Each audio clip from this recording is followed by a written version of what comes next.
Bismillah ar-Rahman ar-Rahim. Hello everyone and welcome back to the channel. Welcome to another edition. We're spoiling you guys. We're spoiling you guys during this international break. This is another Husam X Tom Little, ladies and gentlemen. And we're here. And we're going to talk about Kelleher. We're going to talk about FSG buying Malaga.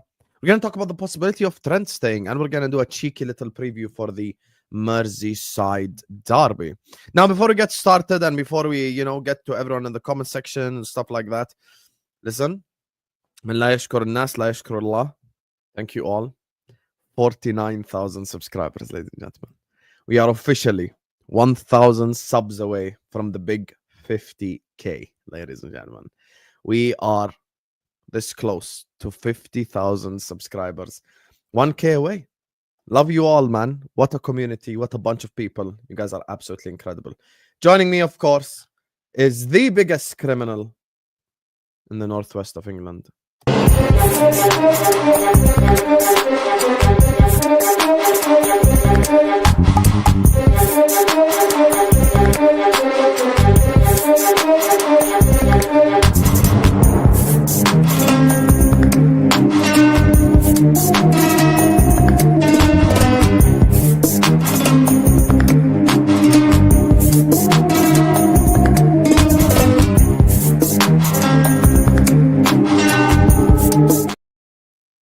Hi, Tom. I can't hear you. Hello, mate. Experienced streamer. I know. No, only we doing It this feels 5 crazy, years. doesn't it? Like Husam X Tom Little back to back, like within 3 days. I know. Honest to God, but we're 2 streams away from a 55-minute Curtis Jones argument. Nah, I don't want to have that type of argument. I've had enough. I've had enough. I ain't trying to do that again. Halas, I'm good now. I'm in my Zen mode. I'm in my Zen era. You get me? I'm trying to fight everyone. Big up to Adam Sukkar says best show. Big up to Sam and Tom and Eid Mubarak. Eid Mubarak to all of you guys. It's officially Eid now for me. You get me? So there is no fasting tomorrow. So thank you guys. Appreciate you all. You get me? Today was my last fast, 30th day. Oh, so you'll be back to swearing at me on Tuesday and Wednesday. I really haven't sworn at you until you make crazy takes. That list that I play at the start, which one do you think is your biggest L? Genuinely. Is the Mount one on there? Yes. Because if so, it's that one. I know you will say it's the Carvalho Elliott one, but I just think you've got to consider the circumstance of that. It was either Carvalho and Elliott or James Milner, who just the game I don't before even handed think that handball anymore. I think to it's Webber. Gyokeres for 70 million. That's the worst one. Considering the fact we ain't really seen him for like 2 years as well. Yeah, but that's just the injury. It was an overpay. It would have been a massive overpay, but I don't think he's a bad footballer. The Mount one was just a massive overpay for an injury-prone player. The Gyokeres was just his Achilles went. This is really bad as well. Can't lie to you. You have to admit this was bad. Come on. You're a man of integrity. It wasn't great. It wasn't great. Anyway, listen, once again, thank you all in the chat for 49,000 subscribers. I appreciate you all. Listen, 1K away from the big 50K. Then we're going to have a big ass party. Shukran to Adam Sukkari for the super chat. I see all the elites in the chat. Tyler, FK, big up to all of you guys. Ali, everyone, all the regulars are here. Nunes and DM. Yeah, that was bad still. Anyway. I think that's one of the better ones. Because you can't work a striker. Stop it. If you just put Nunes in the middle of the park to be a fucking bulldog who ran around and chased the ball, I think you'd get more consistent performances out of him. I want to ask you, can I do something different this time? Okay. I want to ask you a question about a rival club. What do you think about Gyokeres to Arsenal?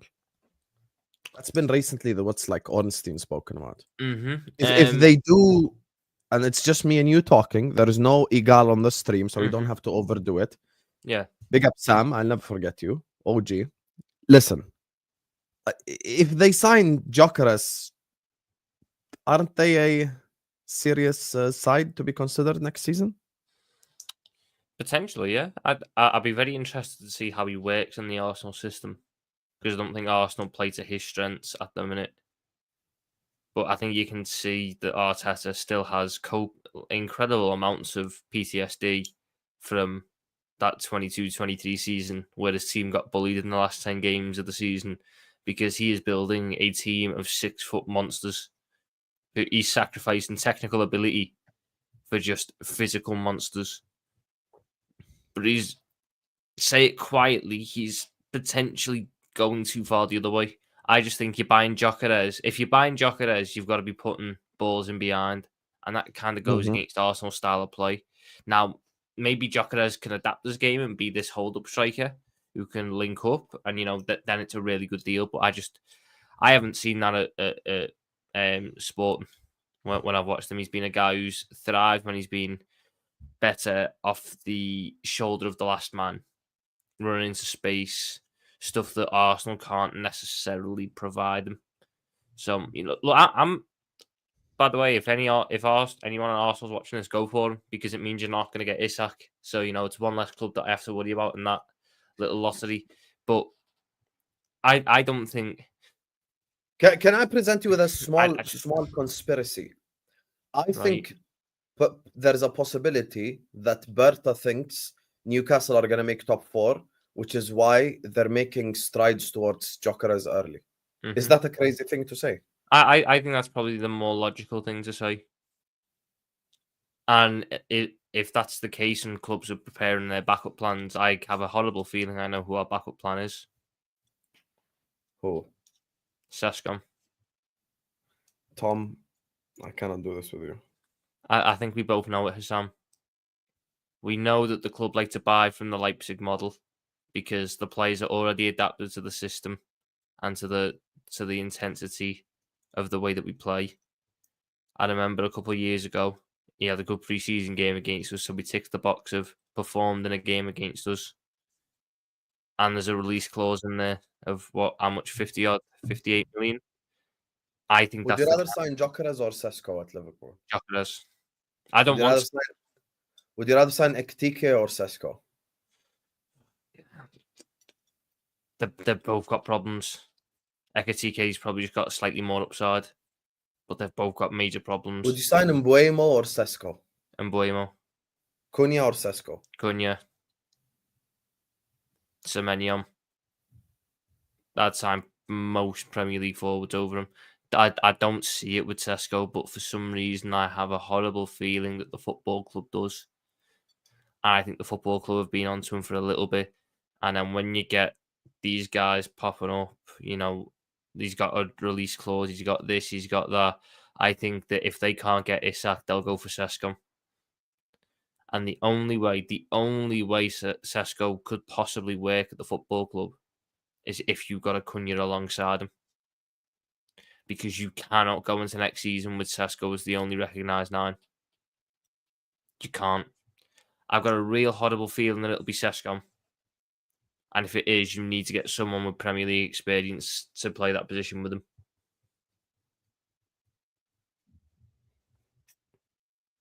I'm going to cry. We'll know soon enough, because it'll be, if Newcastle don't get top 4, we'll go all out. It's like a domino effect, isn't it? It's completely a domino effect. It's quite mad that our entire summer of business hinges on whether or not another club gets top 4 or not. But you want to know what pisses me off about Sesko? Like, genuinely. It's called hit the like, not hot the like cheesecake. He likes lemon cheesecake, Tom. Imagine, as a dessert. Lemon in a dessert. Your favorite dessert ever includes lemon in it. He's Scouse as well. That's total Jedi behavior. Anyway, wool. So, here's the thing. I'll be honest with you. This is something that's been looming around a little bit. I would not take Sesko at Liverpool under any circumstances. I'll be honest with you. Like, your question has to be either Sesko or Nunez for me to say Sesko. But there is even David left at that. But there is no world in which I take Benjamin Sesko at Liverpool Football Club. I am just not moved by that at all. And it's honestly Darwin Nunes. Look who's backing Sesko in the comments. You just knew it would be that. Now I know 100% I'm correct. Now I know 100% I'm correct. 100%. Tom, we've never done this on stream. 100% now me and Tom are correct. 100%. This is the thing. Like, if it's I just if want to check if me something and real Tom quick. are agreeing on Sesko and Ryan is the one propping him, khalas, I know I'm right, mate. I know I'm good. Like, I know I'm the safe. Thing is, he's just such a Darwin Nunes waiting to happen. That's it. I fucking knew it. I knew it. Remember when Sam Maguire released the news about Alvarez a couple of weeks ago? Mm-hmm. In that article, I remember there being something about Sesko, and it said Yeah, I know. he's not in the same sphere as Isak just yet. He's netted just 10 goals in the Bundesliga this season, but within the club, he's viewed as someone who could, with the right guidance, develop into the best striker in the world. I fucking knew he'd be on the shortlist. I knew for a fact they would want that Leipzig fucking connection. I'm shocked we didn't go for him after the fucking the thingy, the game we played for against us with Salzburg in pre-season, because he scored in that one. We know this football club, Husam. The moment I said Sesko, it wasn't a case of no, it's not going to happen. It's a case of fuck it really could happen. Yeah, like I see it type shit. It's the kind of move this club makes. And when people say stuff like he has potential, do we have time for potential when our best player is like 33 years old? The only way I back a Sesko move is if I'm getting a Cunha alongside him. And I know if Sesko's off it, I've got a Prem-proven guy. Oh, you know that's not going to happen because they're going to pay 70 for Sesko. You know this. That's the thing. I look at it. If they get quoted 150 for Isak, 100%, by the way, because they're literally so similar. 100%. If they get quoted 150 for Sesko, I see them going, you know what? If we make it 120 across Sesko and Cunha, that's better. But that's better business. And then running with that, and then going and getting a winger along the same thing. Ekitike has more goals playing for a worse team in the Bundesliga. He does, but Ekitike's underlying numbers are really worrying. He's underperformed XG quite a bit this season, which isn't what you want. You don't want to buy a player who's underperforming when you need to buy a player who's overperforming. Okay. No need to talk about Arsenal, Gyokeres, and Sesko. Let's get back to Liverpool Football Club. Big up everyone locked in, guys. Unfortunately, we're not talking about Arsenal with Sesko, are we? They're smart. They're not in this race. They're talking to... No, Gyokeres. I still think they would want Sesko. That's why they're going for Gyokeres early. So if he says no, they go for Sesko. But anyway, big up to everyone locked in. Make sure you guys are liking and subscribing. We have 600 people in here. How many likes are we on? Guys, we're not even at 200 likes yet. You're getting Husam X Tom Little, Night of Fade, whether it's day one or day one for you tomorrow. Come on, man. Hit the like button and subscribe. Tom, you have seen the news. Big up FamZone TV. Big up to you. I was on your stream earlier on. Big up to you. Let me ask you a question. You're FSG out for different reasons than I am FSG out. I'm like Tom Little reasons plus different reasons. They're going to buy Malaga for 100 million. Multi-club model, which is in essence good for Liverpool Football Club in terms of loans and European thing and blah, blah, blah. But this begs the question. All this waffle about we don't have money. This summer, it doesn't run anymore. It does because the thing is FSU never put money into the football club, so they've not changed in that sense. So the outrage I'm seeing about FSG are buying a football club, why aren't they putting the money into Liverpool? They never have done in the however many years they've been here, apart from loans which we have to pay back. They've never put money into the football club. This 100 million. At the end of the day, we only got Edwards back. But surely that's a negative. Why are you saying it like nonchalantly? It is a negative, but Husam, we've done this argument for 12 years. I'm like Cal on this one. I cannot be asked arguing about should the owner put money. You're not like Cal because Cal sits on the fence. You're not like him. I would like the owner to put money in the football club, but he's not going to, and nothing is going to change that. So there's no point in me wasting my breath and wasting my mind trying to argue it and change it. All I know is that the football club is... When you say nothing will change that, don't you think that's a defeatist attitude? I remember the game we had against Sunderland 10 years ago at Anfield. You greedy bastards, enough is enough. Walk out, and then the ticket price is reduced day after. Yeah, but Husam, there is a difference. That was directly affecting fans, so fans will react to that. As much as I can sit there and talk to these people in the pub, Steve, 46 from West Derby, does not give a shit that John Henry's not put his own money into the football club because the Why football are you club is speaking to financially healthy. 46-year-olds outside? Lad, you talk to people of all ages when you chat about football in pubs in Liverpool, mate. Honestly, there's some of the best chat. Wait, you haven't lived until you've got the proper old fella talking to you about Roger Huntony and St. John, telling me how none of these players nowadays can compare with them. But my point is, they made it abundantly clear at the start they're not putting their own money in. They're making the club self-sustainable, and for however many years they've been here now, the football club is self-sustainable. They're not going to change that now and start putting their own money in because they've got the success doing it the other way. So nothing's going to change. On the other side of it, the football.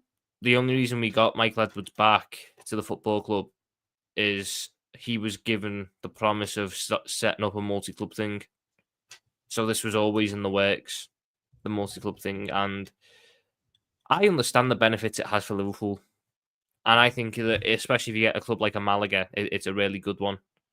But for Liverpool, because it does a lot to what's it called, to the work permits and stuff, and getting them ready for first team football. My worry is not worry, but my hope is that if FSG take over, they don't just turn it into a feeder club. Malaga's a club with a fantastic history, and the one thing I don't want them to do is they don't care about that. Don't kid yourself. But can you stop acting like this whole like John W. Henry is this like moral guy who became a billionaire because of killing like hold on, Husam. I never said he's going to. I just said my hope is what he's going to do. I have no idea.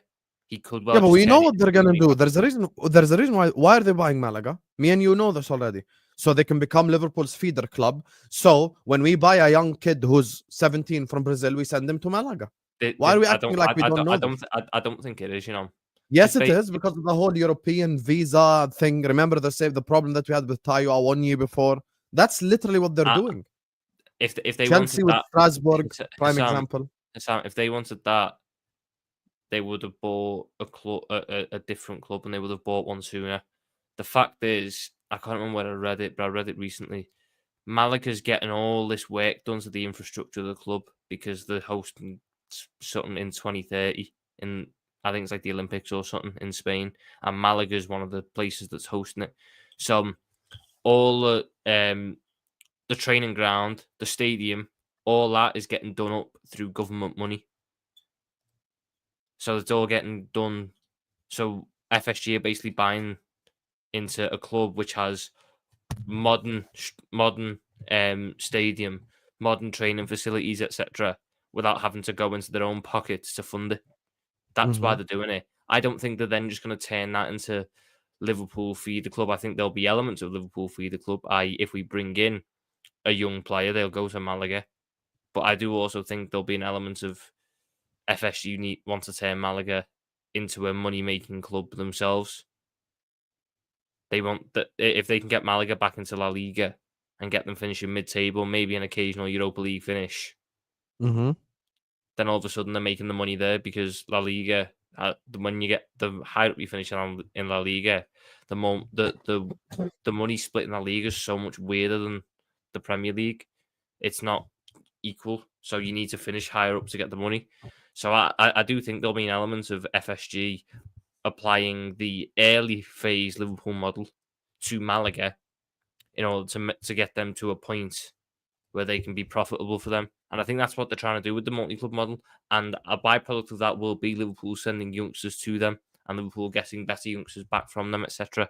But I don't think if FSG wanted to buy a club to just turn it into a Liverpool feeder club, they wouldn't have bought Malaga. They would have, to be honest, they would have been better off with like a Bordeaux or something because it was. Yeah, but they wanted to buy a club in France, but maybe there were complications that we're unaware of. So they're just headed to a different country. Why? I feel like sometimes you just read into things a bit too much. Like the whole multi-club player model thing was built on this basis. Like even Manchester City doing it, even Chelsea doing it. Like If you want a player with a work permit, as an example, Mhm. and because of Brexit, and you should know this as someone who lives in England, the rules now are a lot more strict to even get like an 18, 19, 20-year-old football player into like into like the country. So it's a lot easier to just send them to Spain, send them to France, etc. And they did try to buy Bordeaux. They did. No, But I think that they didn't work out could for have whatever reason. they could have bought Bordeaux, but they walked away from it because the money they'd have to spend on the facilities and clearing the debts. Malaga has none of that. That's why I think they're Malaga so has that, heavily I'm in. sure.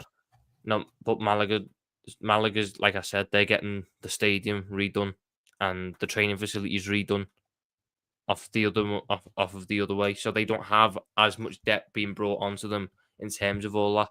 I'm maybe it's the optimist in me. I don't want us to become the villains for Malaga fans who basically killed their club just so we could get 17-year-old Argentinians work permits. I quite like Literally Malaga. January But yeah, 11th, 2025. Malaga, it's overdue debts and UEFA financial fair play. There's a whole article on it. I know they have debts to Sam. I never said they didn't, but their You debts just aren't said. their debts aren't as extreme as Bordeaux's. Bordeaux quite literally went bankrupt. Malaga aren't close to bankruptcy, from what I know. It's just they've got some debts, but all the other debts that they would have to take on for the training ground and the stadium, they're not taking on. That's For why I think they're Bordeaux. looking at it. At Bordeaux, they would have had to take them on because there's Yeah, no I know, France because that club was Olympics. way more in debt. So at the end of the day, Aren't they in like the third division now because of the debt? they've got Andy Carroll up front for them.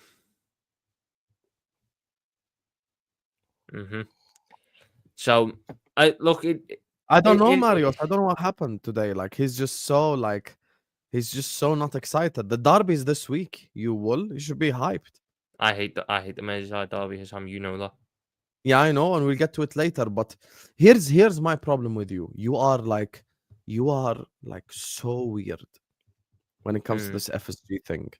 Because you publicly say I'm FSG out for reason 1, 2, 3, and 4, and then you come here and you defend them like a top red. I just don't get it. Like I don't feel like I'm talking to FSG out Tom Little.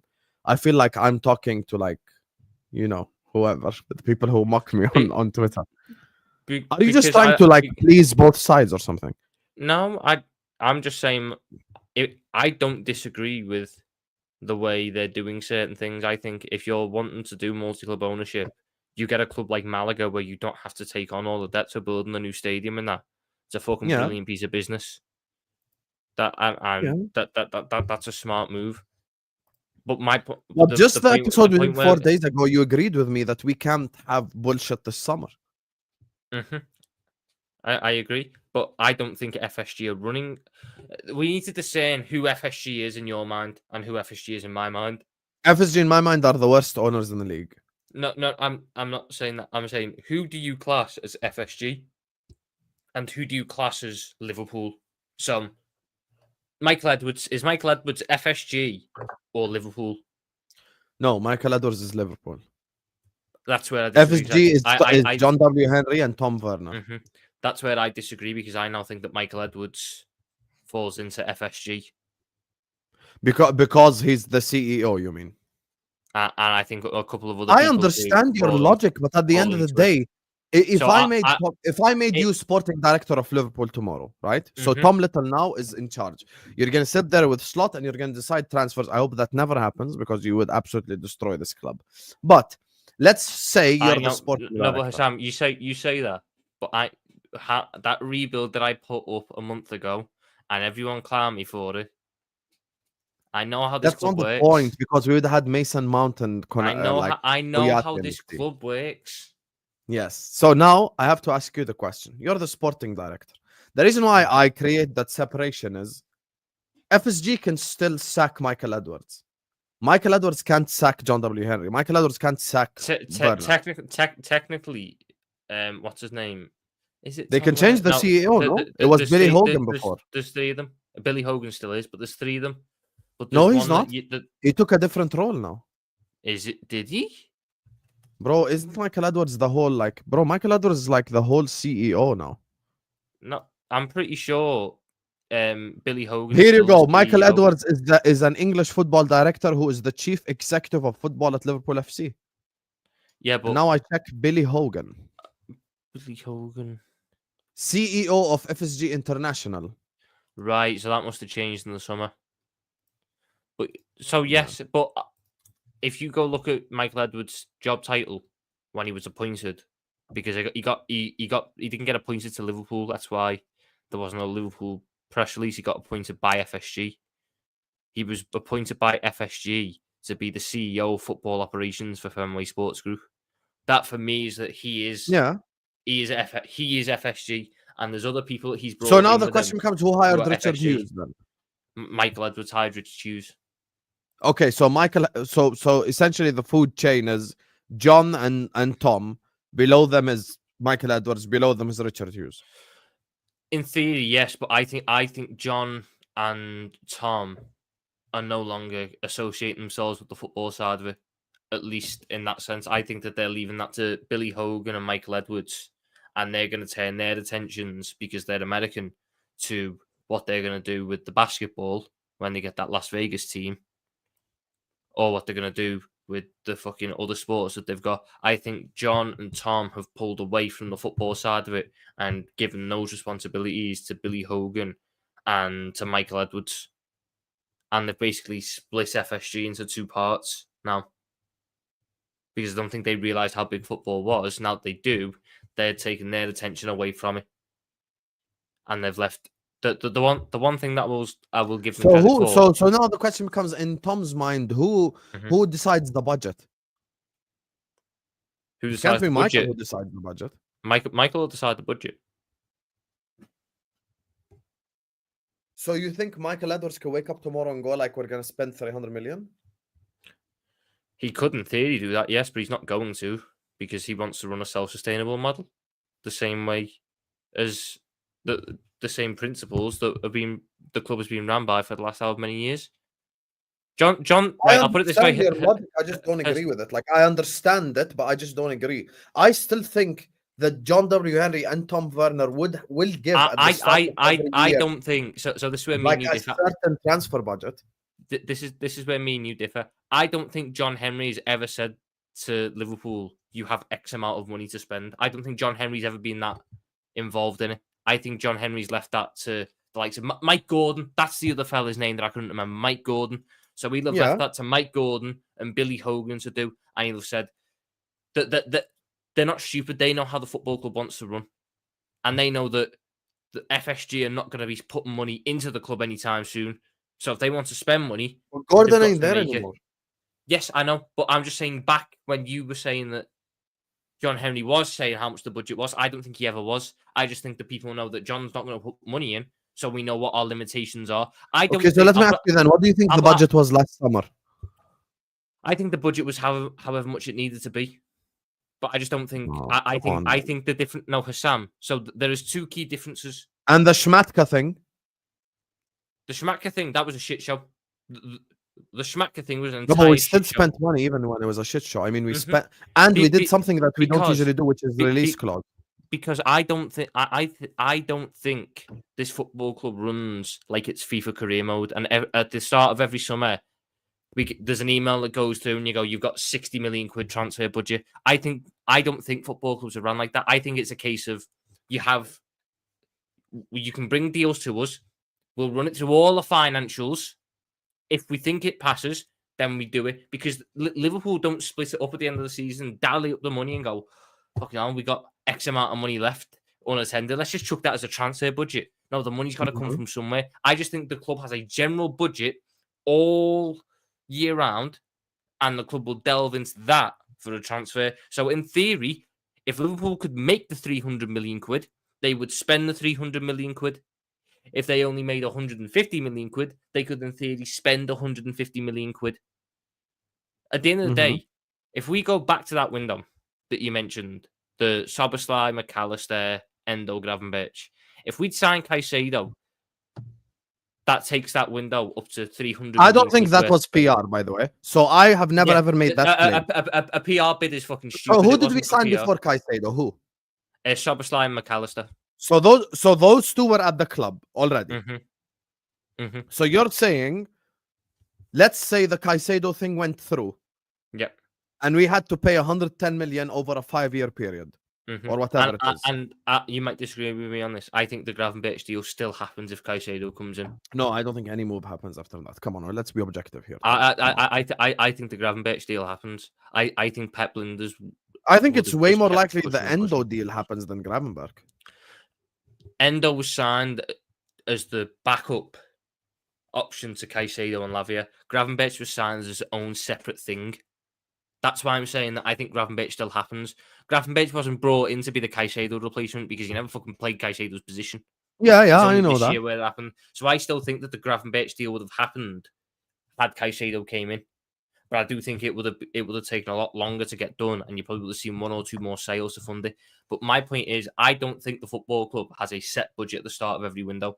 I think they have a set. I think they know what they can work within and what they could get to with sales, and then they work within that. But there's no set thing where they go, right, we start off with a 60 million quid budget this year. If we adjust the wages on our nice little slider, we've got 46 million. No, I think it's a lot. I think it's just a lot different than that. Why is City saying Mike Gordon is the one who hindered us with the budget? Why? So I think Mike Gordon was the guy who was in Edwards' role beforehand. But again, I bring it back to this. So he's saying, using your logic, Mike Gordon is the reason why we didn't spend money before? If you want to use that logic, yeah. If you want to go with that, then sure. But so you're just going to be wrong and strong, basically. No, because I don't think anyone controlled the budget or how much the football club made. That's the point I'm getting at. But surely the one that controls the budget is the one that owns the club. That's a very logical statement, by the way. The one prime example. Can I give you a prime example? Jim Ratcliffe. Did you watch his interview with Neville? Mm-hmm. So when I was sitting here with Saeed, who controls the budget of Man United? Ineos. Yeah. So that's the thing. Like, I'm keeping my logic consistent for everyone. Hassan, we are not ran the same way as Manchester United are. Manchester United do not have the same structure. They don't have the same structure. Yes, they do. No, they don't. They didn't have the same structure. Yes, they do, because that's literally what they're trying to do. They're literally trying to replicate our model. They're trying. They are trying to copy our model that we have had in place for 12 fucking years. They are not there yet. That is why Jim Ratcliffe has a more hands-on role right now. Okay, you work on the football terrace. What's the sequence of events? Omar Berrada, the guy that they got from Newcastle when the emails were leaked. Yeah. And then he left 2 months later. Mm-hmm. And there's a third guy. What's the name of the third guy again? Someone in the chat will let us know. I know they got Berrada from... It's like Wilcox or something. Jason Wilcox, former footballer. Okay? So now all Man United fans, including Terry, Mark Goldbridge, people who are well connected, are shifting their blame towards Ineos, which is Jim Ratcliffe, not shifting the blame towards Omar Berrada. Why? Hear me out, and then you will scream. I didn't say anything. They're trying to imitate our thing. Do you agree? Yes. Okay, so they want to be the next, like, self-sustaining, let's spend what we make and blah, blah, blah. Okay, no problem. I completely agree with that. The reason why people are talking about Jim Ratcliffe is the decisions that he's made and the fact that he controls the budget, which is now they're coming out publicly and saying, what you heard what he said to Neville in the interview? If we spent money in blah, blah, blah, we wouldn't have been able to spend money at the end of the year. He said it himself, which is proof that the owner controls the money. Now, I agree with you. Hear me out. I agree with you that John W. Henry is not involved in the football side of things. I know for a fact from people who know people that Linda Pizzuti, his wife, is a lot more involved in the football and loves the football side of things even more than him. He still don't even understand the sport. She actually watches Liverpool more than he does. She knows all the players.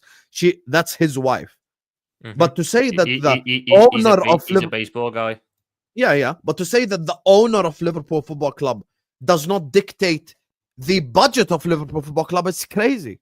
But I don't think John Henry sends an email to everyone and goes, "This is how much you've got to spend," because he's not putting his money into it, so he can't dictate that. My point is, I think all John Henry does, is sit there and go, "This is how you're operating your football club. I'm not putting my money in, so you have to be self-sustainable, and that's it. He's not And sitting he there. said that 12 years ago, which we Yes, agree with. and yes, and he So hasn't we've been changed. running this model for 12 years. But that's it. But to try, So he but hasn't. the problem is your conclusion is crazy. How is my conclusion crazy that John Henry isn't sitting there going, "You've got 60 million quid to spend"? He's not. All he has done is say, "You are running the football club in this way." That means every year our budget could be different.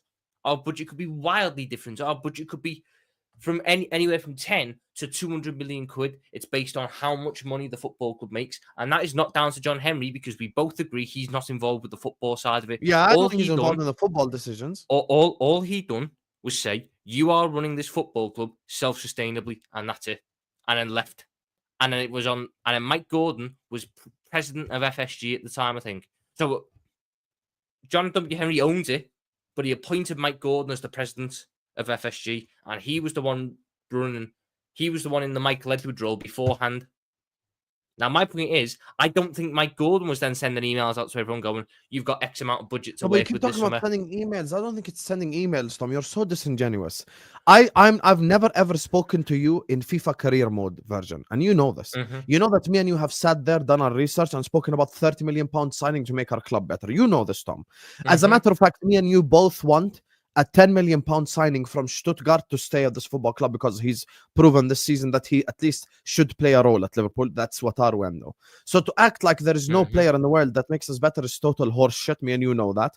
And the problem with your logic is this doesn't explain the George Schmatka summer, because we literally went and paid. We did something actually. Sam, it does though, because because you are confusing. Specifically, we've never done that. I think you're confusing two separate issues with this.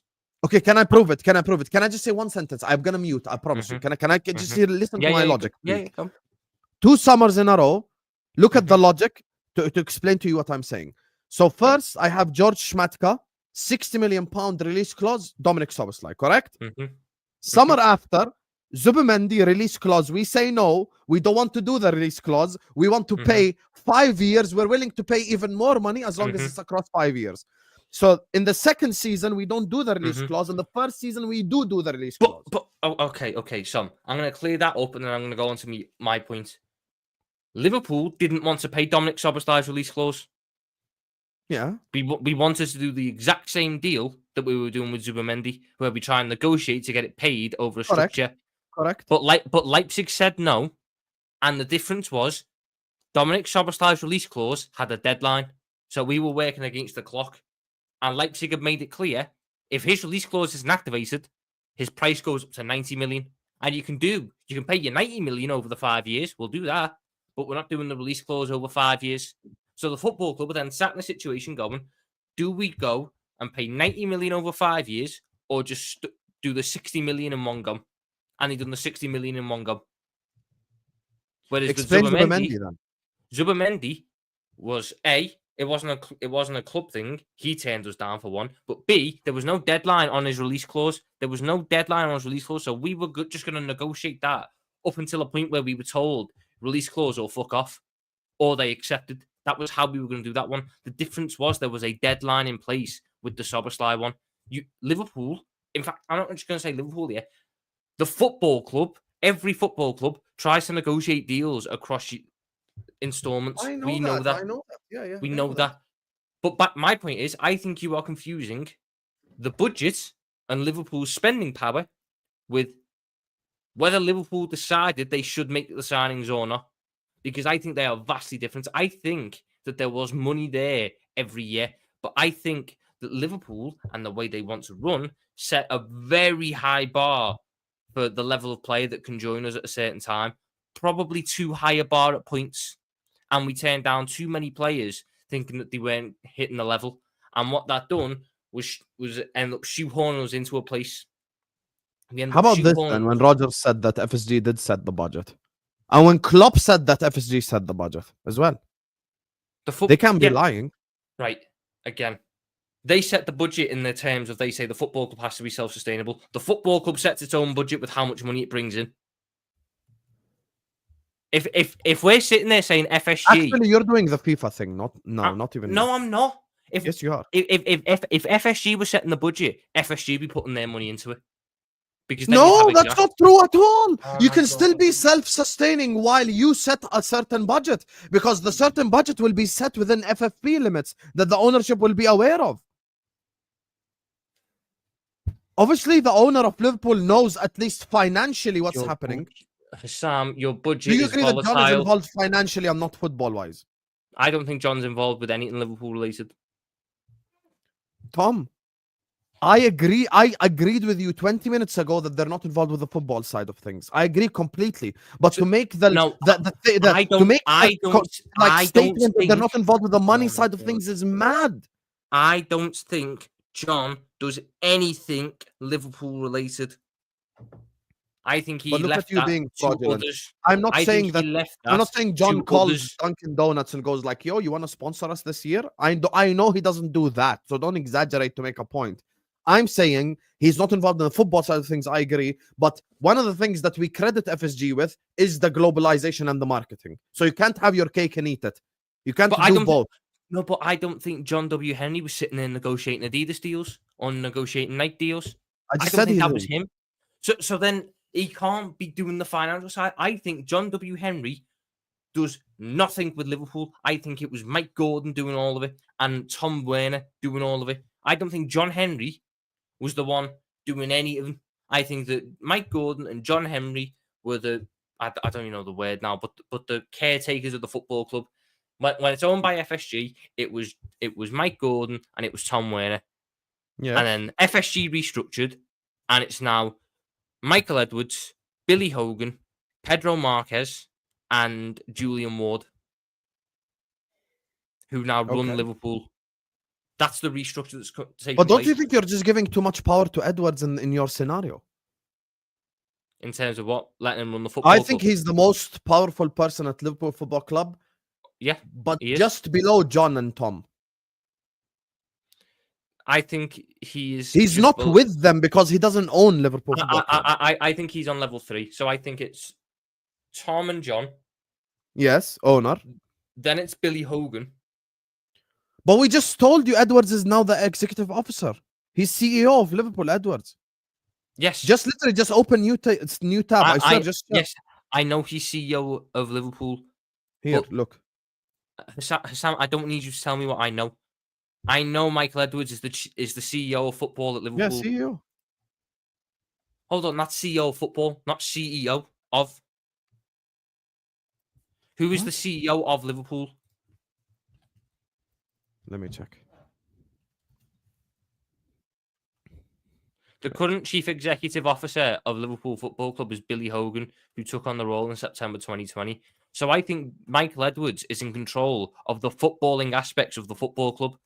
But Michael Edwards isn't sitting there negotiating sponsorship deals or sorting out how the fuck we get from England to Spain for a European game. I think Michael Edwards is just sorting the football side of it. That's the difference. I'm on Liverpool's official site right now, and there is still. Why is there no mention of Edwards? Henry, principal owner. Werner, chairman. Because Husam, It as still I says said, Mike Gordon, by the way.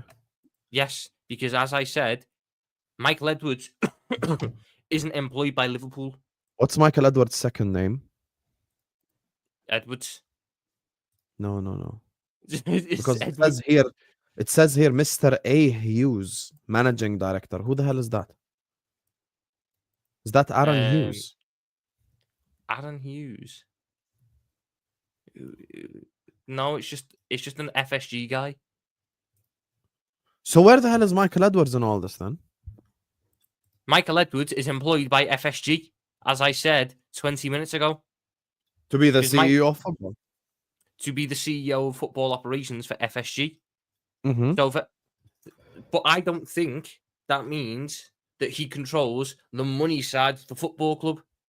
Who? Billy Hogan. If you want me to narrow it down, Billy Hogan is the guy who looks at all the financial. So who sets the budget in Tom's world then? Who sets the budget in my world? Yes. I think it's just a simple fact of people know. You look at the finances. You look at how we're run. No, Husam, we are a self-sustaining model, so you can make losses to a point, which is why Liverpool have made losses to a point. I just think we have enough people in charge who look at it and go, you can lose up to this amount. But we don't know what's going to happen in terms of sales. This is all I've been trying to say from the start, which is there is a wallet, okay? Who has the wallet? Who says you have 100 million to spend? Who says I don't think no, but this is the point I'm saying. I don't think there is one guy who sits there and says no or yes. I just think everyone there knows what they're operating within. I don't think we disagree that there's a wallet. I agree that we're operating in a self-sustaining model, and I agree that everyone at the clubs understands that we're operating in a self-sustaining model. I'm saying, let's say, like George Schmatka's thing, imagine for once we decided to do something different and need 30 million extra. Who sets that? John, the owner. But I don't think it's a case of Liverpool have a strict cut-off point, and then they go, oh, right, we need to go to a different way. I think they have X amount, and they can eat up as much of that as they want, but then they have to go into that much and figure out how to make that much money back. Okay, so now I ask you a question. Now we're in the summer. So now me and you transfer magically to the summer. Yeah. Inshallah, Premier League champions. I'm telling you all right now, if Liverpool, God forbid, lose to Fulham and Everton, I am taking the quickest flight to Dubai. And I'm taking a 5-day holiday and not streaming. I'm not doing football content anymore. Now, back to the topic. Me and you magically transform to the summer. Okay? So, you said last time Liverpool will make 300 million off of sales, right? I'm gonna give you objective scenarios, nothing crazy. Let's say we make 200 million off of sales. Yeah. Okay, 200 million are made off of sales. Okay, so we have 200 million made off of sales, and let's say, for the sake of this argument, just so I understand what you're saying, the budget was set in the range of 100 million. So 90, 100, 110. Okay. So we have made in sales 200 and we have a budget of 100. So total is 300 million that we can spend in the summer. Calm? Okay, let's say now it gets to August 2025. Arne Slot meets with Michael Edwards, meets with the team, meets with the board, and they say, listen, I know that the budget was 300, but we need this one last player who's going to cost us 30 million. So can we punch it from 100 to 130 million? Who gives the okay? Who says yes, you can spend 30 million more? Michael Edwards or John W. Henry? It'd be Michael Edwards if it was anyone. But so you think the owner is just there? I don't think John Henry. I think John Henry's just sitting there and looking at his bank account every so often and saying, "Oh, there's a dividend from Liverpool." I don't think John Henry's sitting there going, "Oh fuck, does Arne Slot need this guy? Give me the data numbers. Let me check if he needs this guy so I can run through all the numbers myself, fact check it myself." So who hired Billy Hogan then? I assume it was Tom Werner. Okay, so the owner is involved in decisions to an extent. To an extent, yes, but not because he's trusting his money with people. I think you think the owner is involved with a lot more than he is. I don't. Owners, I just said he's not involved in football, so don't say that. So then he wouldn't be involved in. Does he need the 30 million? No, I think in order for us to get the yes, go ahead, spend that 30 million more, we have to take the yes from John W. Henry. I don't think you do. Yes, of course you do. He owns the club. I don't think he gets involved in that. So you think Michael Edwards can just say yes, okay, spend like 50, 60 million more Adi, and he'll take the risk or something? No, of course John has to okay it. Are you mad? Brendan Rodgers said that. I will literally share the interview right now. The football club is run so much differently now than how it was then, structure-wise. Brendan Rodgers. Headline article, Liverpool.com. I begged FSG to not make £42 million Liverpool transfers, but Brendan Rodgers was obsessed.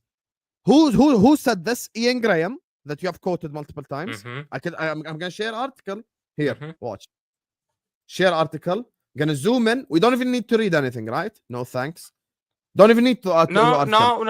Wait, Tom. Don't get angry. Wait. Liverpool's former director of research, Ian Graham, has written about his time at the club in a new book. He is not on the same page in him the same way Jurgen Klopp was. I begged FSG to not make £42 million transfer, but Brendan Rodgers was obsessed. What proves what I'm saying is the fact that he says I begged FSG. So the director at the time had to beg the ownership to not spend that money. Husam, we've just been intentionally dense here. The football club, structurally wise, is so much different to how it was in 2014. The people in charge now and the roles they have now didn't exist 10 years ago.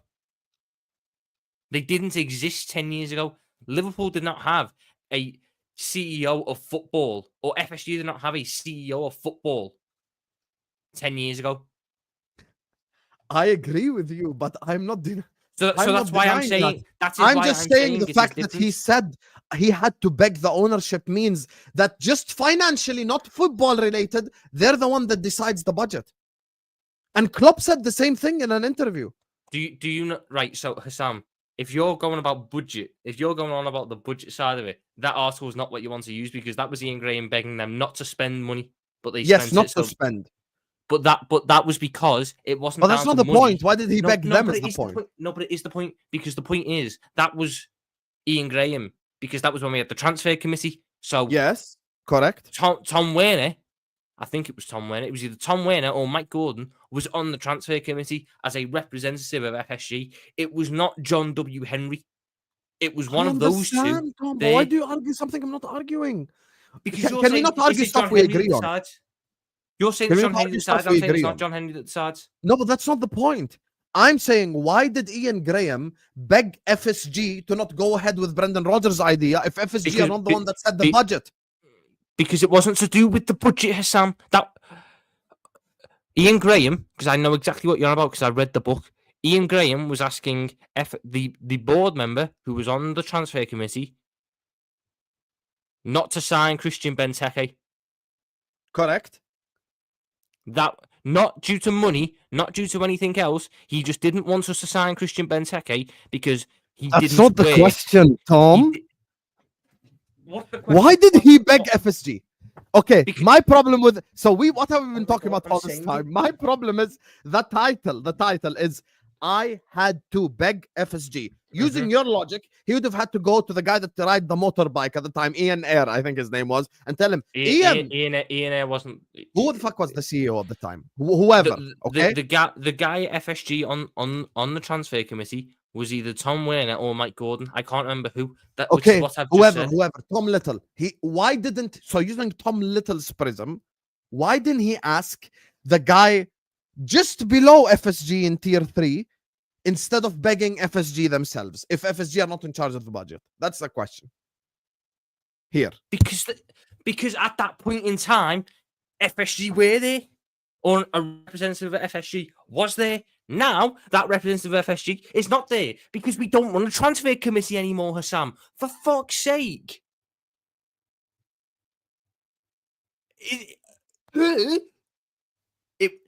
Ian Graham was not sitting there telling fucking whoever it was, you can't sign Christian Benteke. We can't afford it in the budget. He was saying, don't sign Christian Benteke. He doesn't work in the system that we can play, and he doesn't work with the team that we've got. Ian Graham wasn't sitting there with a fucking book going, shit, if we spend the 42 million on Benteke, we're gonna struggle due to kit sales and sponsorship. He was just going, I have the data here. Benteke doesn't work. Don't sign him.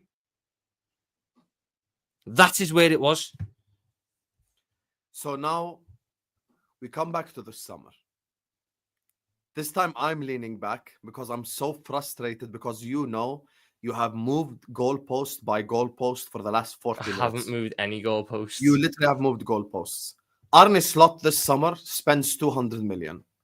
Completely spends the whole budget of the club. Happy? Mm-hmm.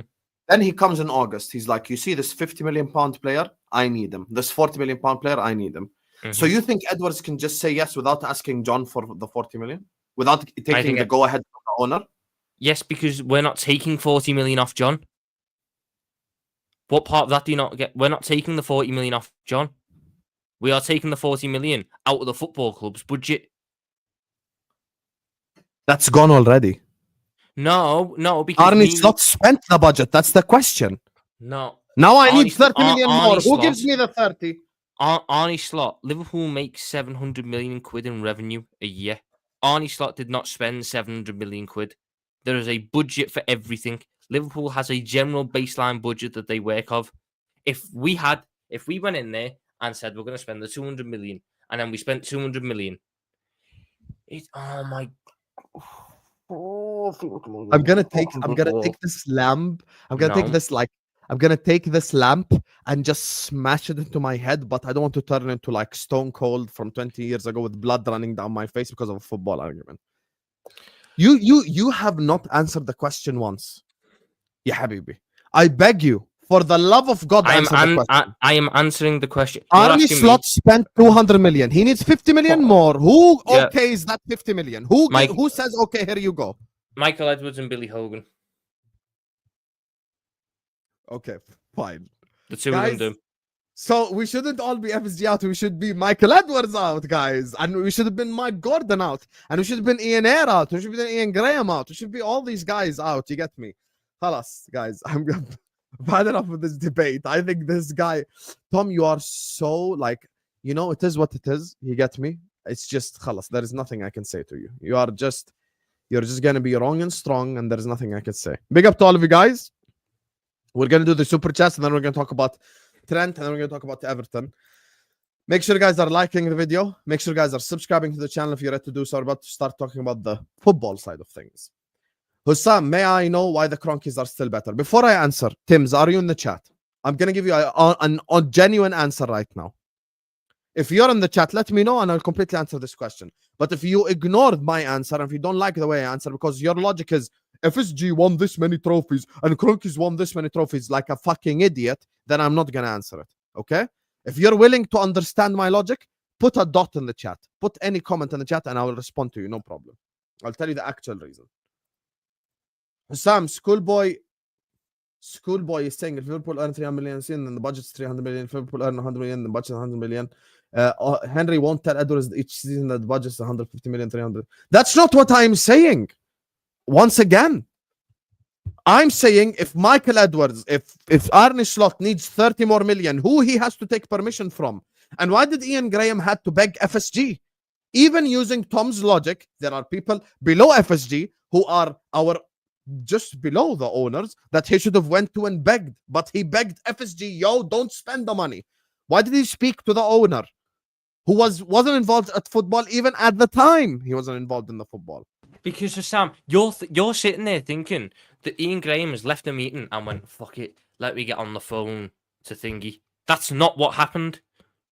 The transfer committee was 7 people sat around the table making decisions on transfers, and there was Michael Edwards, there was Ian Graham, there was the manager, Brendan Rodgers we'll use at the time, because he was the one in the transfer committee.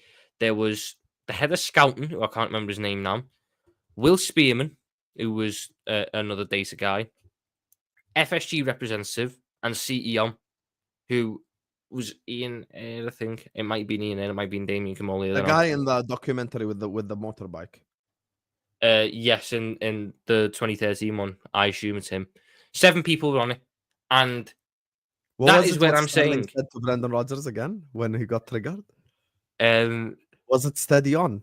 Yeah, steady on, something like steady on. Yeah, but my point is, it wasn't a case of Ian Graham left the meeting where they okayed it and went, listen, John, I can't, you can't do this. It was in the meeting. Ian Graham was sitting there telling everyone, I don't think you should do this. I don't think he works. So by the title of that article... So yes, everyone in that committee is FSG using your logic? No. I'm saying that article's title is written in a blissful way where it can't be wrong, but it is not a case of the stone cold fact like you're saying it is. Ian Graham said to everyone in that meeting, including Brendan Rodgers, including fucking Michael Edwards, including fucking Ian Ayre, all of who weren't part of FSG, because they're employed by Liverpool, don't sign Christian Benteke. The data says he doesn't work. There was an FSG guy there, which means the article title can be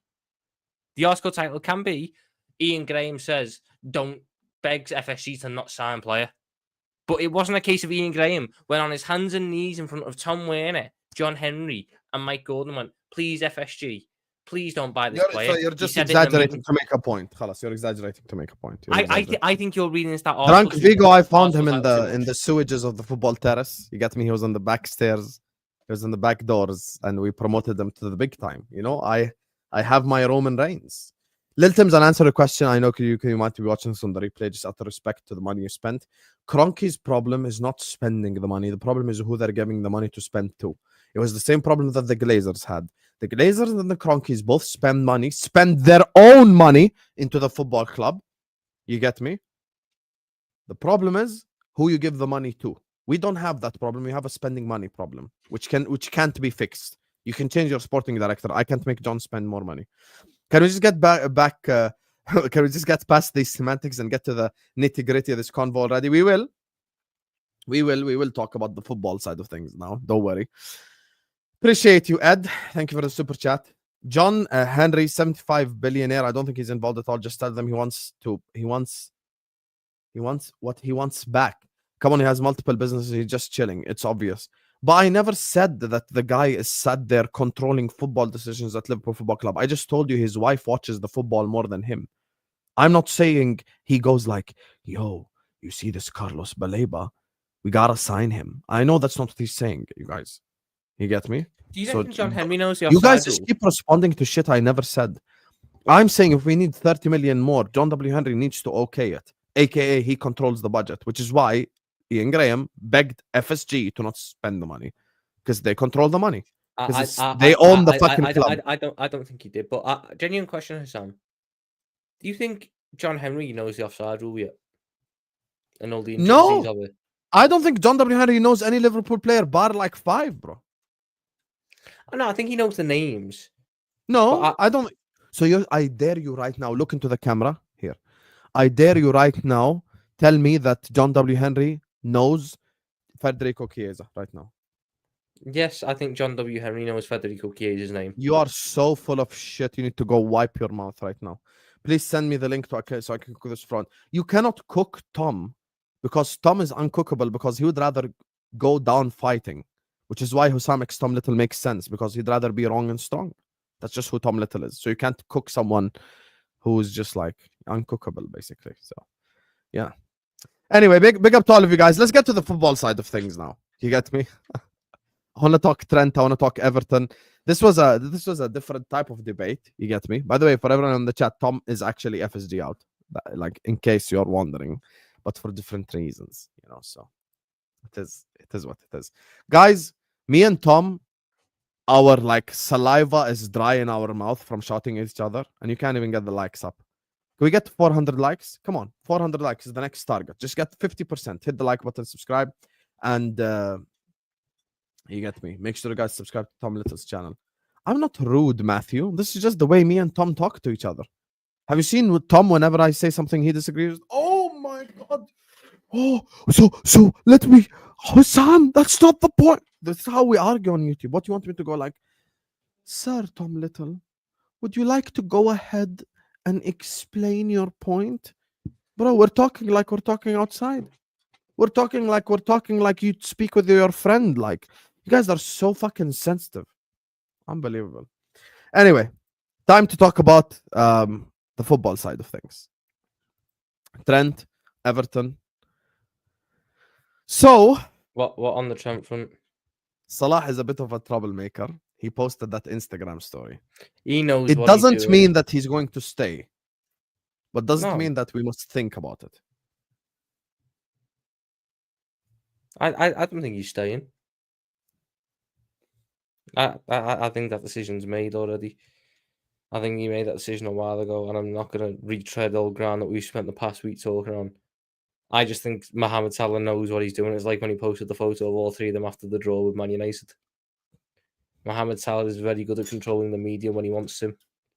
And he finds it very funny watching the reactions of the media when he posts what he posts. At the end of the day, I don't think.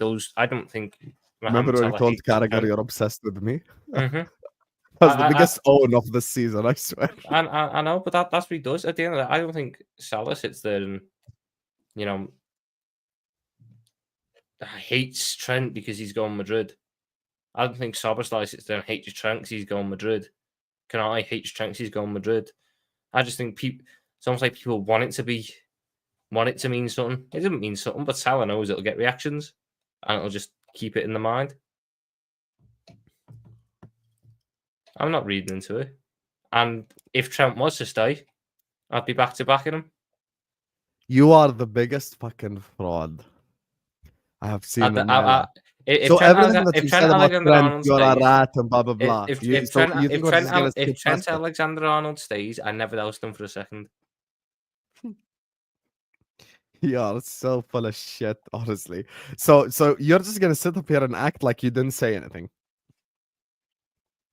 It was an emotional reaction. Ooh, so now it's okay to have an emotional reaction, is it? I'm just saying, if you're allowed an emotional reaction, I'm allowed an emotional reaction. Yeah, I did have an emotional reaction, and you know it was emotional as well. So I just had an emotional reaction about, a Scouser. So Can I ask you a genuinely honest question? And please answer honest. If they're frauding you in the chat is no longer backing Tom Little now. They've turned on him. I'll ask you a genuine. Please be honest, okay? Let's say Curtis Jones' contract was running out this summer, and he decided to go to Bayern Munich. Would you be as mad, or is it because you think Trent is the best in his position in the world? If he handled it the same way that Trent's done it, yes. So you don't think it has anything to do with Trent being the best player in his position in the world?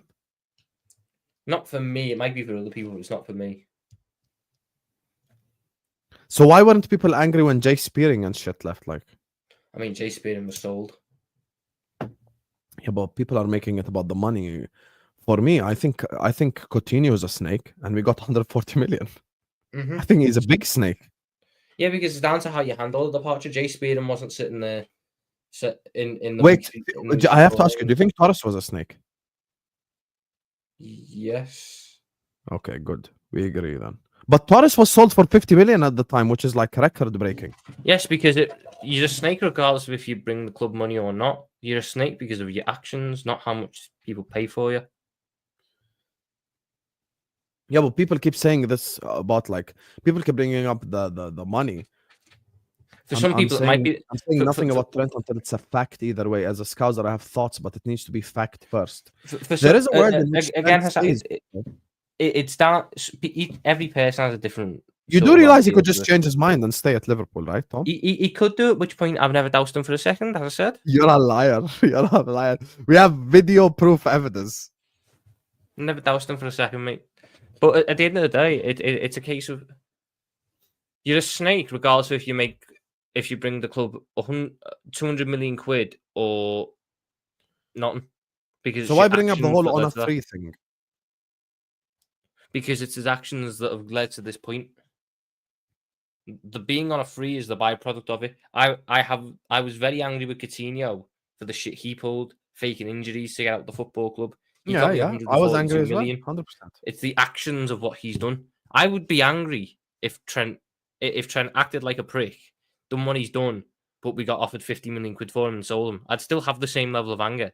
Because it's not how much money I'm making. It's how he's treated the situation and acted and disrespected the club, in my opinion.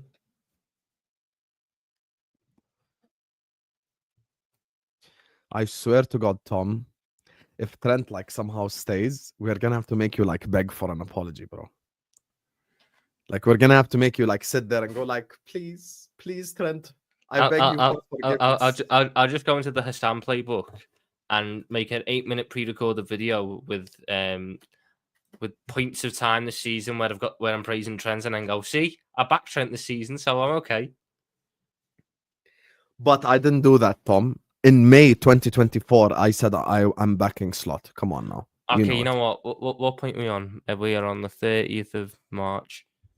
Trent Alexander-Arnold is a fantastic footballer. He's brilliant. And I hope that he stays. Right, so I can now use that. If in 2 months' time he signed a deal and say, on the 30th of May, on the 30th of March, I said this. Right, good to know. It's a different situation.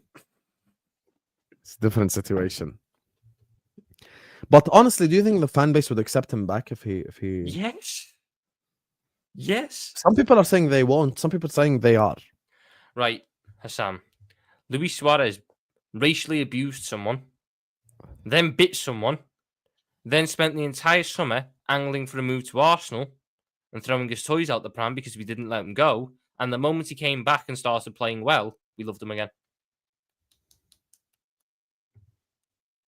Coutinho handed in a transfer request, faked injury for a month, refused to play. I dislike Coutinho, by the way. Refused to play, came back against Leicester, got a goal and an assist, and everyone loved him again. Coutinho left us while we were on the up. Mm-hmm. But I still think, till the second, as crazy as it sounds, I still think right now the best football we played was when we had all four. I think the best. And then he left us while we were playing amazing football to go to Barcelona. I think the best football we played was first half of 1920. Yeah, but you're talking about the winning. I'm talking about like entertainment value wise. When we had Coutinho, Mane, Firmino, and Salah, that was like rude. We were very good going forward, but we were so shit at the back, and Yeah, I didn't enjoy that. I'm talking about more the forward line. Like that's it will have been enjoying. We're not comparing Lovren and Gomez and shit. Like I'm talking about like the forward line. Husam, our best defense in the first half of that season when we had Coutinho, Salah, Mane, Lil Firmino. just doesn't understand it. I've explained this to you 100 times. I understand you're an Arsenal fan, so you just like you lack serious logic, and that's the problem that you have. FSG Cronkies. Cronkies spend money, but they give the money to the people in the wrong hands. FSG don't spend money, but they have the correct people in the correct places. Okay? The perfect ownership would be combination, where you have an ownership that spends money and you have a sporting director that knows what he's doing. Your problem is solvable. Listen to what I'm saying. Your problem is solvable, which means how to solve Arsenal's problem. Sack Arteta, sack your sporting director. They sacked Edu, they hired Berta. Already 50% of the problem solved. Now you sack Arteta, you hire Inzaghi, problem solved. Khalas, Cronkies are no longer an issue. For us, FSG will be an issue regardless who we hire because we don't spend money. Fucking helps. It just doesn't get it. So with the derby, Wednesday night, let's talk a bit of football. 15 minutes. Wednesday night, derby, Anfield. You get me? Bro, Lil Tims thinks that Salah is not even a top 10 Premier League winger. And he just doesn't get, like, I've explained this to him 100 million times. I said it on Northside's channel as well. You can sack the sporting director. You can sack... What did I say when I was answering this question, Tom? See, look. He's bringing up trophies. Like, it's the trophies. Like, as if the ownership won the trophy. It wasn't Klopp. It wasn't Salah. It wasn't... It's not Slot. It's just... It's John should be given the Premier League trophy. Sorry. What 10 wingers does he have above Salah? It's complete. It's genuinely the stupidest. He has Alexis Sanchez above Salah. It's the dumbest list ever. Fuck it now. Hold on a minute. Let me just check something real quick. Yeah. Alexis. Yeah, he has Sanchez above Salah. He's got Mane above Salah. He's got Mahrez above Salah. He's got Mane above Salah, has he? Yeah, even though they're the same age, one guy's not even the best player in Saudi Arabia. The other guy's the best player in the Prem. That's crazy. And I'm assuming Tim's whole thing is eye test. Who he enjoys watching technique. So I'm just checking it. Sanchez got 124 goal contributions in 166 games. Here you go. Here's his list. Here you go. Oh, we got the list. Sanchez, Ronaldo, Hazard, Mahrez, no. Giggs, longevity, Beckham, closer than people think. Not really a winger to begin with. But he's not really a winger. Bale, no, it was Bale in the Premier League. Are you dumb? It was 2 years. Well done. And he played number 10 with Villas Boas. Go do your research. Mane, no. Mane was the third best player in the front. Perez can't play Salah's boots. Overmars can't play Salah's boots. Fucking hell. And Mark Overmars. I mean, it's quite ironic that we've got 1, 2, 3 Arsenal wingers there, isn't it? But apparently Arsenal aren't ambitious. Yikes.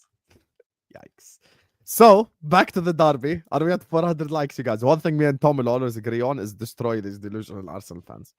Anyway, man said Mark over Mars. I mean, He won. I He genuinely won reckon 15 trophies. He won the league. I genuinely reckon if I took time to break it down, I could get out of his 10-man list. I could probably put together a list of 5 players, combine their GA in the Premier League, and it still wouldn't reach what Salah's done. Yes, but do they have the technique? Sorry, yeah, Salah looks a little bit stiff when he dribbles. Yeah, it is what it is, man. It's the same boring argument. It's the same boring argument. 42 goal involvements in 29 games. He's got more goals than 10 Premier League clubs. Crazy. Anyway, back to the topic. Derby, Wednesday. You get me? Let's just be serious here. Tom, surely these next 2 games we just win and put this title in the bag. Come on. I hope so, but I hate the derby, so I'm not going to enjoy any point of the build-up until after Wednesday. Can you talk? What's this like? Thank you for the content. No, I hate the Merseyside derby. It's the amount of shit that happens before and after that game is it's fucking horrible for anyone living in the city, especially because they got the fucking draw last time out, but thanks to Michael Oliver. So now they've been celebrating a fucking win for 2 months, pretty much. So I just hate the derby. It's the one game which you can't lose. The good news is that Trent is not Trent. Fuck Trent. Connor Bradley's back. He's been back in training since Wednesday, so it'll be good to have Connor. Back Trent. I swear to God, if Trent stays, Tom. If Trent stays, I've got me clip from earlier. Should Trent be on the parade bus? He should be because he won the trophy, but I don't think the football club should be responsible for anyone's actions that day. There you are. There you are. And I also think it's going to be very interesting to see the reaction that he gets inside the stadium. I'll say that much. Tom is mad, bro. But it's good to see Connor back, top quality right back, someone who can perform against Real Madrid. He's not going to start. Let's put the start on the bag. So no, he's been in training since Wednesday. But he ain't going to start. I think he will do. I think he will do. I don't think Arnie Slot is going to play Quansah at right back. I think he could bring Quansah on, but I don't think he's going to start Quansah at right back. I think he'll start Bradley and play him for as long as he can. Because that's the same thing. Quansah is starting right back. I promise you all right now. Connor Bradley, just put the 45th minute substitution in the bag. Can you listen, Tom? You've seen Arne Slot. You know he ain't trying to rush no one back. Come on, man. Come on. Hasn't he literally rushed Trent back like 3 times this season? No, I don't think he rushed him back. He gave him like even Newcastle away. I swear. Then he gave him like 30 minutes first and stuff like that. He doesn't rush people back. I swear, even when Trent was fit, he gave like Bradley. But he wasn't supposed to be back for that Newcastle game. Okay, everyone in the chat, if you were to go based off of Arne Slot's actions this season, do you think he starts Quansah right back or starts Bradley right back?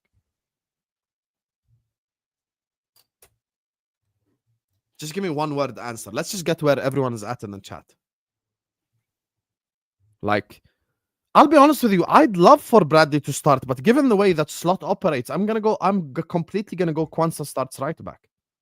It's actually quite close. Let me set up a poll. I think it would be Bradley, personally. I think he'll start Bradley, get Bradley to do 60 minutes, and then take him off for Quansah. Tron, I don't think it's going to be Calvin Ramsey, mate. He's up in Kilmarnock. Not playing, but he's up in Kilmarnock. Remember that signing right there? Me and you have had so many memories. Like, I'll be honest with you.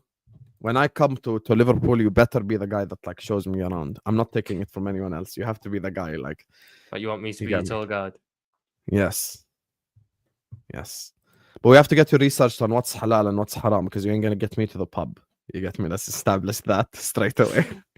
You better find a couple of good Indian restaurants and shit. I'll get you to one of them inclusive pubs. We'll find a pub that does what you need.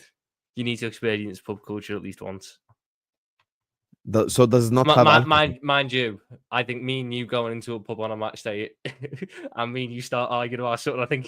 I think we'll just. I think Yeah. you'll piss off some people. I'd love to come to Liverpool, man. I really would. That would be a dream. One day, inshallah, we'll come to. You'll get there one day, lad. You'll get there one day. Yeah. I hope the UK government doesn't ban me from traveling to UK. That's who controls it right now. I have an unpopular opinion, Tom. Mm-hmm. I think we slap the fuck out of Everton. You're not going to get me to bring a prediction like that to the table. Everton's record at Anfield is horrendous. Mm-hmm. Moyes' record at Anfield is horrendous. And I'm going to convince you with something completely Liverpool related. Okay? Mm-hmm. Look, I think these players have way too much pride, have way too much respect for themselves for them to lose Newcastle, PSG, and Everton. I swear. Like, I think it's going to be sheer pure will from the players alone to slap the fuck out of Everton. Because they know that they've had like a 2-week break. We haven't had an FA Cup weekend. And even the South American players are back rested for 3-4 days. I'm telling you all right now, I think the pride alone. Did you see today though Haaland injury? It's fucked for the top. It's fucked for the top 4 race there. Oh yeah, that is true. He's has to Wait, leave is it. it a dangerous injury? I didn't watch left, the game. Well, he left the ground with a protective boot on. Fucked his ankle up. Oh shit! We wish him a speedy recovery. Obviously, you wish him a speedy recovery, but that's bad for us because it means Newcastle can get top 4, which means Isak won't be happening. Which means fucking Sesko is gonna happen. I fucking hate you, Tom. Can you stop with this Sesko stuff? I genuinely can't stand you. Can you stop this? You know what it is? You're worried because you know that I know how the football club works, and you know that I know I'm onto something, and we both know that we don't want it to happen. I don't want Benjamin Sesko anywhere near Liverpool Football Club. Just don't want that. I really don't want that in any way, shape, or form. Could you imagine if we bought both? I would much rather take Ekitike than Sesko. Actually, fuck the Bradley and Kwanzaa poll. Let me set up a new poll. We're doing Ekitike Sesko. I'm completely doing that. By the way, 58% think Slot would start Bradley. I'd start Bradley as well, by the way, but I just don't think that's what Slots would do. I just think if he's had a week of training, because you got to bear in mind most of the squad have been back now, so if he's done pretty much a week of training with the first teamers, he's ready to start. Tom, you don't have to convince me. I would start Bradley. I'm just going based off of Slot's patterns. Mm-hmm. But Husam, what do we do if the clubs don't get Isak this summer, and then they just go by both Ekitike and Sesko, and we've got 2 project number 9s? Bro, I swear to God, like, there are limits to this project shit. People think everything in life is a project. Bro, at some point in time, you have to execute. Like, you get me, this whole get Husam a wife project. At some point in time, I'm going to have to execute. Project. Khalas, you have to put the project in the bag. I am invited to that wedding, aren't I? No, you're not. No, you are not. No one on YouTube is invited to my wedding. Also, you're going to shit yourself. How will you handle guns and stuff? You ain't going to handle it. I promise you, you're not going to handle it. I'll be fine. No, you will not. I'll be fine, lad. Can we just look at how many people in the chat you're going to be letting down if I'm not there to vlog your wedding? And we don't you think you're going to vlog my... But how are you going to vlog a segregated wedding? That's irrelevant, Husam. You do realize you've got to dedicate an hour of your time. We're going to do a live Husam at your wedding. Are you mad? Of course I'm not. I don't have time for your shit. On that big table that everyone has at the front of the wedding where the bride and the groom sit down, your missus can But that's not how weddings work over here. There's a women's hall and then there's a men's hall. Well, then we'll just sit in between both halls, so both the men. No, I'm allowed to go into the women's hall because that's my wife. You're not allowed to go to the hall because that's not your wife. But if I'm recording content with you, you know, we need to be inclusive here, Sam. We don't want to stop the women from hearing about me and you arguing about who runs the budget at FSG. We need to make sure that both sides are listening on this, so we're gonna have to find the table somewhere. I don't think anyone in this chat can handle a Jordanian wedding. I'll be honest with you guys. Just get me. Just stick to your own thing. Do your own thing. You get me? Do you take Tom Little to be your lawful wedded husband and just kiss each other and shit like that's calm? You get me? But you get me? You can It's different around here, mate. It's different. I'll do the best man speech. I think the best vlog in history of YouTube will be Husam X Tom Little in Liverpool. That'll go off that. That will go off. I will buy you an Anfield ticket. On me. I will pay for the Anfield ticket. Me and you sitting in Anfield. Fucking I'm gonna watching get the you game. cop end tickets. Cop end. Deadass. So me and you are gonna be sitting in the cop end watching the game, doing basically a 90 minutes Sam on the game that we're watching in front of us. No, Watch along. no. I'm not gonna live stream it. We're gonna vlog it, mate. We're gonna do a glorified vlog watch along, pre-recorded watch along. Brilliant. Habibi, first I need to identify. You get me? Who the wife is first. You guys keep talking about this wedding. I don't even know who she is. I am single as fuck right now. You get me? It is dry season round here, mate. You get me? So there is no rain around these forests. You know, it's just completely dry right now. So we're just trying to find someone. We will see. We will see. I will use my woman's expertise to see what I can cook up in the world of the woman. You get me? Because Maze, the answer is very simple. Because Tom doesn't swing that way, and I don't swing that way either. Tom is completely dating outside his league, by the way. Completely, and he knows it as well. But I'm proud of him. I'm proud of him because it means he's accomplished something. You get me? What point were we on with the football? We've completely lost it. Oh yeah, Everton at Anfield. I think we're Everton. gonna slap the shit out of them. I think we're gonna win 4-1. I'm not gonna. I think it'll be a bit nervy, a bit cagey because we're never normally good at straight after an international break. Okay. I think. Here's what it'll I be a want bit from you. nervy. If we beat Everton by 3 goals or more, I want you, as soon as the game ends, send me a video of you saying, Husam, you got it right. I apologize. And You- if I'm right, and it's like a. I'll say it publicly. I will say it publicly on the stream. Tom Litter, you were right. I apologize. No problem. Shake hand. 3 goals or more. Shake hand. You Yeah, can't spud sorry. on a deal. Sorry, you fucking know, yeah. So 3 goals or more. If Liverpool Yes. win 4-1, 5-2, 3-0, etc. Yes. Sound. I think Thank you the for that. pride of this team, I think the pride of the players, I think the fact that they've lost 2 games in a row, bro, I don't think they're gonna fuck it up again. I'll be honest with you. They ain't gonna. Surely they're not gonna do a hat trick of fuck ups. Like, I'm gonna be honest with you. So that's what I'm saying. And Cody Gakpo's back. You know I like Cody. So now all of Salah's crosses into the back post have someone running into them. Hey. I just don't. I don't think it's going to be easy. I think it's going to be quite nervy, but I think we'll get the job done. Because I think if you beat Everton this weekend, I think it takes the wind right out of Arsenal right before Real Madrid. But can I tell you why you're full of shit? I'm gonna make it Why? even better for us. Go on. Fulham play Arsenal at the Emirates a day before we play Everton at Anfield. And Arsenal, Saturday, 12:30 kickoff, play Everton at Goodison. Arsenal are going to drop points in both games. Write this down right now. Fulham are getting something at the Emirates. Write it down right now. Husam, you're a jinx? No problem. Write it down. Timestamp it. Arsenal are dropping points to both. They are not winning at Goodison away, and they're not beating Fulham. I think I'm not going like that. But I think what it is, I think they're getting Saka back. They'll ride that wave for a bit.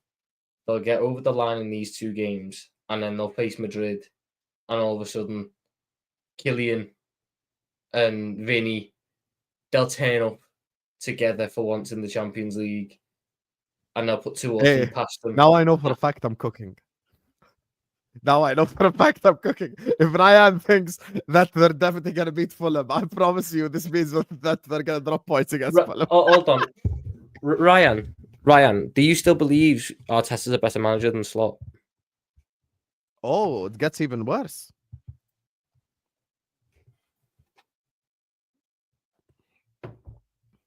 You cannot combat this level of delusional. Fulham are Arsenal's bogey team. Hear me out. Last season, they dropped points to West Ham at home. Oh, Ryan, you fucking... Oh, my God. Just say it. You were going to say Nobed. Say it. You fucking prick. There's a fucking league table which shows who's been the better manager. And you think, oh, look at his next one. Look at his next one. Oh my god. Oh my god. Do we understand what generational is? Do we understand what Jose Mourinho was generational. Pep Guardiola was generational. Jose didn't need to wait 5 years for the fucking league title. Pep weren't waiting 5 years for the league title. Generational managers come in and bang. Job done. Bang. Walk the league. Like Bang. this guy. Harder! Get cake, snakes get slithery. Lean in, show y'all the meaning and chivalry. Rap ruler, you can ask Buddha. Oh my Right God. jab like Sam Judah. Oh, he's in. Every Shift member gear, on my shift team gear. is a shooter. Shift Tight gear. like a room, no room for him shooter. Exactly. My manager. And if they don't do it in year one, if they don't do it in year one, they do it in year two. And if they don't do it in year two, they do it in year three. And the longest it's taken was year 4, and that was Jurgen. But by year 4, Jurgen Klopp had also won a Champions League. Mikel Arteta's going into year 6 with a fucking FA Cup. Listen, there's nothing I can say even to really. Big up to Zayn who says, Husam, don't compare FSG with the Glazers. Glazers have never spent their own money while at United, but in return they bought the club with debt, and United are still paying that debt along with their dividends. Yeah, but they're making a lot more dividends. They're the club that makes the most money with how shit they are. You get me? So that's a good thing, you know. So listen, every ownership has positives and negatives. The problem with my negative is I can't fix it. That's the problem. Sergey says, Husam, I have 20 years of experience in corporate finance. Tom is pretty much bang on regarding how the budget process works. Yeah, but like, I worked as a chemical engineer in a factory. I sat down with the owner. I sat down with the CEO. I know how corporate things work as well. Like, I spoke to the guy that was in charge of like transferring goods to another country. Like, I understand it as well. Like, I'm not educated on the topic, but I don't think you can compare strictly corporate finance to a football club. Because corporate finance doesn't play once a week. Like Microsoft is running 24/7. You get me? That's the thing. But Liverpool's finances aren't just solely based on playing once or twice a week. I know, but that's not the point. Like, it's not like a factory or a building that's 100% people have like working all the time and shit like this. Thing is with Liverpool is we have a system and a style. We have like a organized way of running Liverpool Football Club. But you can't just strictly say it's corporate finance because the results matter as well. Sam, the football club is a company. It's become a company. Okay. Is Man United's corporate finance side of things good? Yes, it is. But the results are crap. That's why the fan base are up in arms. Mm-hmm. Also, in Microsoft, you don't have 40,000 people standing outside going like, Microsoft. Like, that's just... So it's a different element. Yeah, it's a different environment, but the practices are still the same. I disagree completely. I don't think the football club is purely business. Business is business. Yeah, but football club is not purely business, is what I'm saying. I'm not saying it doesn't have business sides. I'm saying it's not purely business. But we were talking about the business side of it with the budget and the finances. Yeah, but the business side directly affects the football side. That's the thing. It does, and the one and the same. Which we are. I cooked there because it's a complete different thing. Like the environment being different alone makes it a different animal. It's not a complete different thing, though. And Microsoft and companies like that are completely dependent on sales. When you're talking about Liverpool Football Club, we've got sponsorships, we've got reward money, we've got but that is effectively sales, though. No, it's not. That is our version of sales. Because all Samsung have to do is sell phones. Sell phones, sell electronics. Samsung makes money, correct? No, but Samsung don't just make money off that. Samsung have other subsidiary businesses. You're missing, Tom. Can we stop being this generous now just to win an argument? No, I'm just saying. I'm just saying that. Yeah, but Sergey, it doesn't work that way because Samsung will make. Okay, so Samsung sell electronics in general. Mm-hmm. They make money on the electronics. They make money.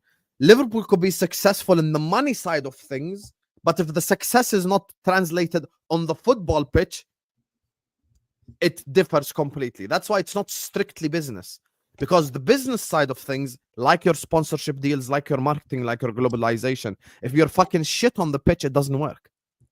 Yeah, but I think you're talking about the general club part. I think what I'm talking about is on the purely financial aspect. Look at the football club as a company. The football club runs its finances as though it's a company. It has its incomings and it has its outgoings. It has its overheads. It has, it's a special circumstance type of financial inputs. If you look at football finance as a company doing end of year stuff, it makes a lot more sense. It's just, but the football club has multiple revenue streams because we have sponsorships and we have match day revenue and we have commercial revenue. Mm-hmm. But there are other big companies on the planet who have other streams of revenue, like Amazon. Amazon make money off streaming. Amazon make money off selling products. Amazon make money off being a courier service for others. But nothing They have- affects the other. But I mean, it kind Their of does, streaming though. service could still be a success while their sales be shit. But for us, the business affects the football and the football affects the business. That's the thing that makes football different than businesses. How's that so hard to understand? I think what you've got to So understand. Liverpool could business-wise do everything correct, but if we're 15th, no one in the US is gonna watch us. So where's the money coming from? I don't think it happens like that, though. I think it takes a longer time. Yeah, it doesn't happen like that, but there's a reason why we overtook Man United in commercial revenue because they've been fucking shit for 12 years. So literally, the pitch has an impact on the money. Husam, we've been finishing ahead of United for 8 years now, and we've only just overtaken them. Yeah, I understand that, Like, but you're not. That's not the point I'm making. I'm saying they are related, and we haven't just overtaken them. We overtook them 3 years ago because I had this debate on Spaces 3 years ago when we made more revenue than them. The quadruple charge season onwards, we've made more revenue. Getting punched in the face or kicked in the nuts. I think this is in response to the poll. Guess the result of the poll without looking. Guess. well, the Sesko Ekitike Sesko one, Ekitike. Yeah. 50-50. 68% say Ekitike Wow. and 31% say Sesko. Bro, I'll be honest, I'm with that. I would much rather Ekitike than Sesko. Yeah, I'd rather the little shit instead of the big shit. Yeah. Sesko is just a Nunes waiting to happen, and I'll be honest with you, I just don't have the patience for another Nunes because I've just completely have enough.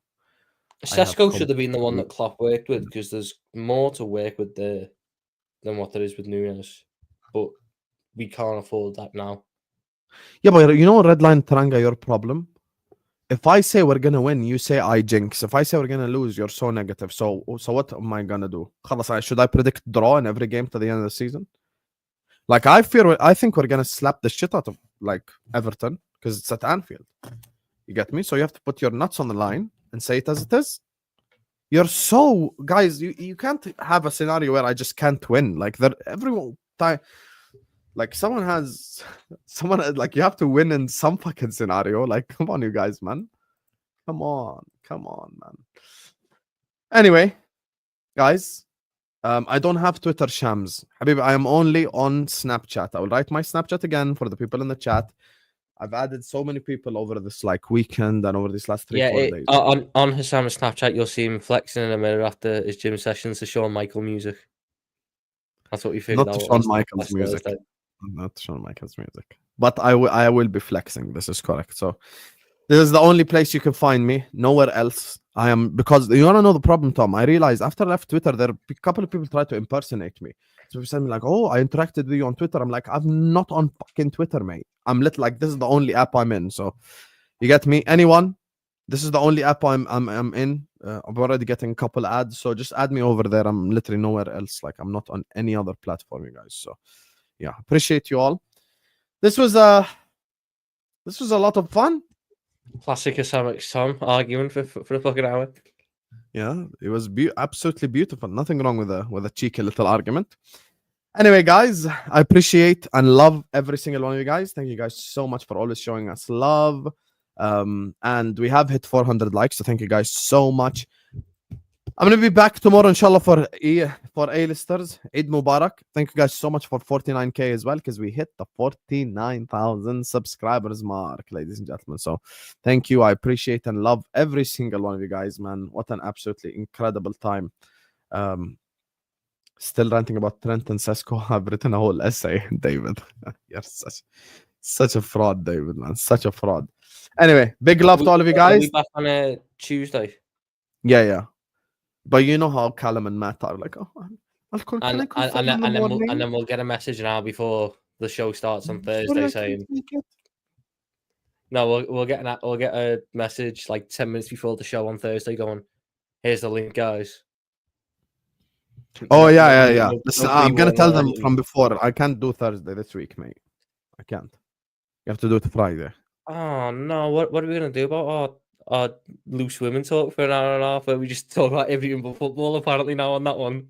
You're so Tom. I've never spoken about women, Tom. That's completely Matt and Callum. No. Loose Women is a show in England which is just like a group of people for an hour and a half chatting shit.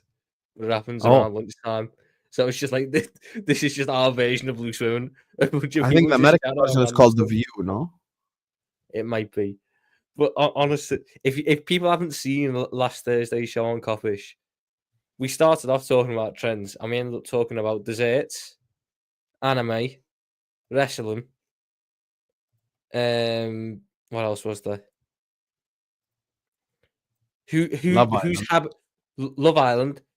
Whose bad habit is going to kill them first? Husam smoking, my drinking, or Cal's apple juice? Can I be honest? People die of diabetes more than like liver or smoking issues. So it's definitely Callum needs to stop drinking that apple juice. We're sound us too. Anyway, guys, love you all, man, and yeah, we'll see you tomorrow for A-listers, inshallah. Peace out.